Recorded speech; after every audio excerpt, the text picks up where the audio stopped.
Yani bir kadın olarak software engineer olmak, hele de sen dediğin gibi Kubadan çıkmış biri için, ya bu bizim için böyük bir şeydir. Gel bunu danmayalım. Ve senin bir kadın olarak tecrübelerin necədir bu üç ölkədə işləmiş biri olarak? Qrup yoldaşım və həmyaşıdlarımdan belə o vaxtı indi sahəni biraz bilən oğlanlardan zaddan soruşanda ki, bu sahə necə? Qız üçün sanki müəllimlik də asan olar şeyi çox gəlirdi. Tibb Universitetində işlədiyimdə biz otaqda oturanda bütün insanlar gələndə sanki mən orada katibəyəm tipində çox yanaşırlar. Hansı ki işin böyük hissəsini bəlkə də mən görürdüm.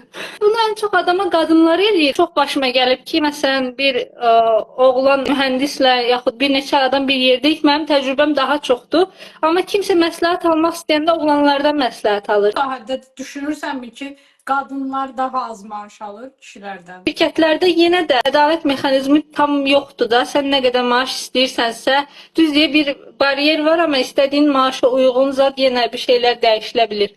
Ona görə onda belə məncə bilərək bir şey olmasa da oğlanlar bu sahədə maaş istəyinə və özgüvənə görə daha təcrübəlidir deyə düşünürəm.